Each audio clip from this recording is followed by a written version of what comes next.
think this next performer is going to appreciate me telling you his age, but he's a youngster. So let's all give him a huge round of applause. Is this your first time to play an open mic night? Yes, it is. Ladies and gentlemen, we're taking innocence here at open mic night. Ladies and gentlemen, let's give it up for Christian Anthony.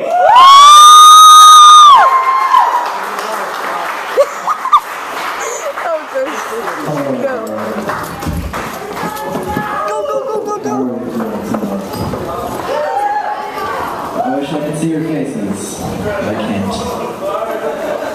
So, I actually don't give a shit if you know my age. I'm 14, guys. And since I'm 14, I don't have a very interesting I don't have a sex life at all. I'm 14 and I'm a freshman, so that's like, no one wants to fuck me ever. But we need love too, you know? So I'm a freshman in high school, and there's a really, there's a heavy sexual atmosphere in high school, but more so at mine, you know, it's it's so sexual, the tiles on the floor are kept together to the floor with the cum of the students. That's how bad it is. And it's mostly the theater department, and I'm in the theater department. When you walk under the stairs in the Black Box Theater, it's just filled with used condoms, aborted fetuses, and broken dreams. A joke bombed. What else do I have written down? I have a book. Okay, yeah, I'm a theater kid. I don't know if you've noticed that. But, you can get away with anything if you use the phrase, I'm a theater kid. Hey, why are you walking around in women's underwear? It's okay, I'm a theater kid. It's for a project. So, yeah, this is my first time doing stand-up open mic. But I did a project at school. I did 2 or 3 minutes of a set. And my parents thought they were funny, so they tried telling me jokes. Like, my mom was like, why don't you tell them about that time you said Mommy was a piss chick? And she said, how do I spell it? P-Y-S-C-H-I-C. Oh, you mean psychic? Stupid kid. I told it, and no one laughed, so thanks, Mom. You're great. My dad was a little more raw with his joke. He was like, bro, sit down, let me tell you a fucking funny story, alright? So I'm walking, right? And this fucking guy stepped on my shoes, and I say, hey, bro, you fucking stepped on my J's, and I kicked his fucking teeth in. Tell that fucking joke. I did? I wish you would have been there. No one laughed.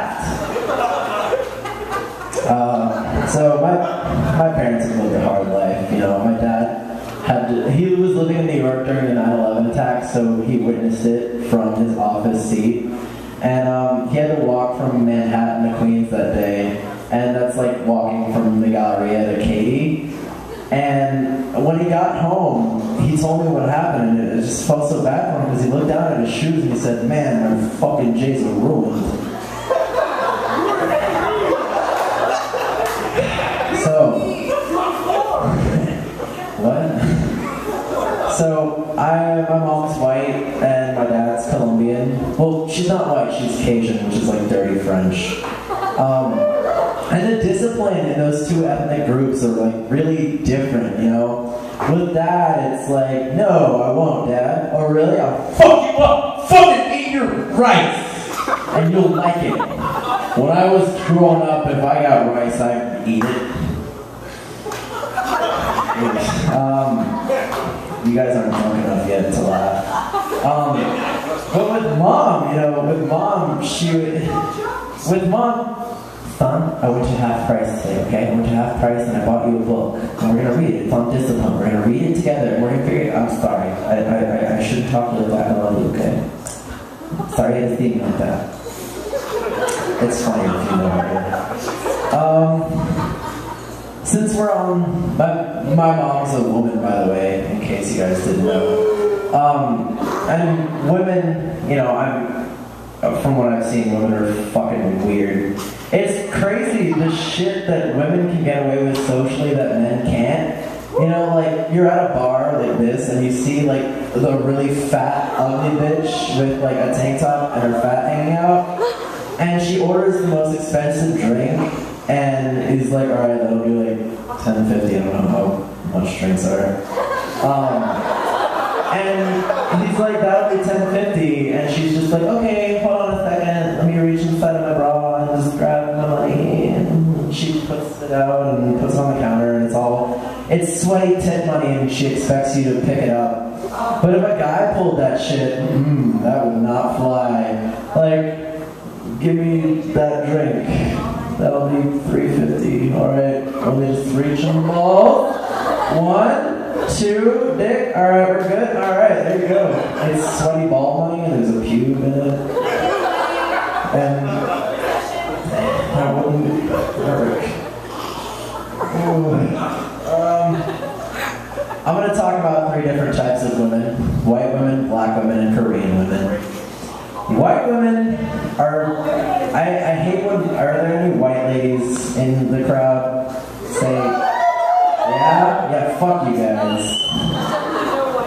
Dude, I hate it when they try to speak Spanish to their, like, maids or whatever, and it just sounds like... They don't mean to sound racist, but it's really fucking racist.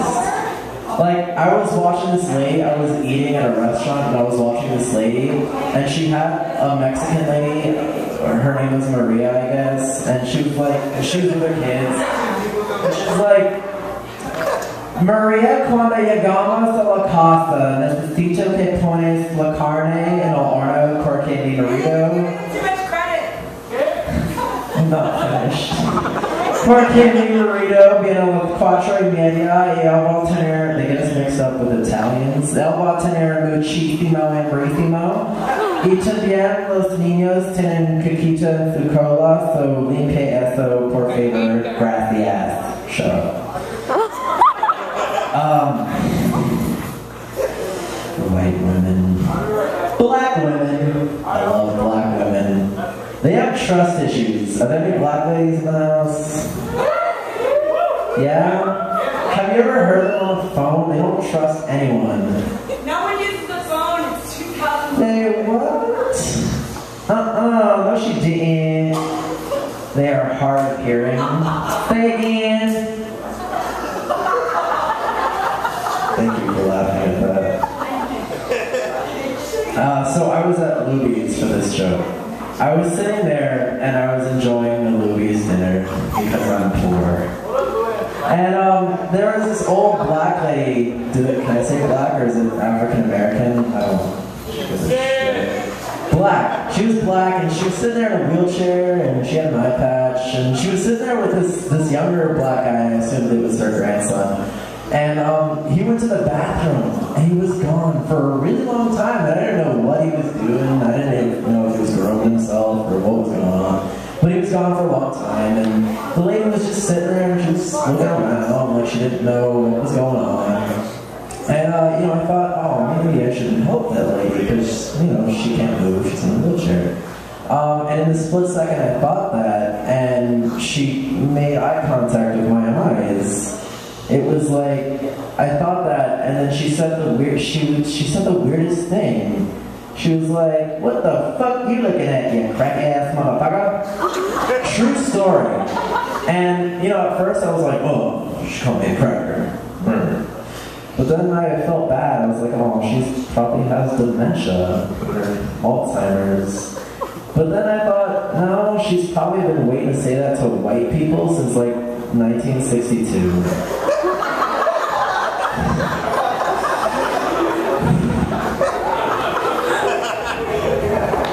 So I was at Allen Parkway the other day, and I was sitting there with my friend Zoe, and she was sitting on the curb, and a bunch of red ants bit her, and she had a weird allergic reaction. So I was like, why don't you move to the picnic table? And so she sat on the picnic table, and black ants bit her in her ass and lips swelled up, and she said, Mama, can I have some chicken and an EPT test? Really? I thought that was funny. I like that. Thank you. I appreciate it. Okay, so we're done with black women, Korean women. I was at a Korean restaurant the other day because I eat a lot. And I heard this weird, like, squawking, wailing noise coming from the kitchen. And, you know, my first thought was, oh, they're probably killing a dog or a cat. Things that Korean people do. And a busboy came out of the kitchen, and it turns out it was just two Korean women talking to each other. So, for those of you uneducated, drunk people out there tonight, North Korea is controlled by a dictator named Kim Jong-il. He's a weird fucking guy. I saw him on TV the other day, and he wears these like fucking like thick ass HD widescreen TV glasses, and it's like, do they not have a lens crafters in North Korea? I mean, so I thought, you know, what would it be like if we went in there? Oh, look at all the different lenses. The possibilities are endless. That's my Korean accent.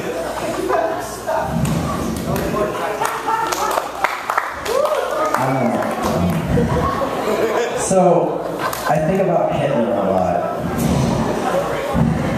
When you people are at work, I'm at home thinking about Hitler. And I've always wondered what it would be like to be in one of his crowds when he was giving his speeches. Like, how did he incorporate his views into the speeches that he gave to the German people? Just universal health care. I will lower taxes. We will create concentration camps to kill 6 million people. Just being in the crowd hearing that, just like, did he just say we were going to kill 6 million people? He did? I like this guy. Yeah. He has one testicle, and I like him. So I was talking to my German friend the other day about Nazis. And we came up with this theory that, you know, maybe Hitler didn't mean to kill the Jews, and he didn't make concentration camps to kill them, but he said concentration camps to concentrate the juice in the world. Could you imagine the mix-up at the, yes, juice, I said juice, that's right. This joke is called Juicy Juice. Could you imagine the mix-up at the Reich Chancellor, just like, so Hitler, we started killing the Jews. What do you mean kill the Jews? You said kill the Jews, right? No, I said concentrate the Jews. Oh, you weren't specific, Hitler. Everyone's mad at us now. It's okay, we'll get through it.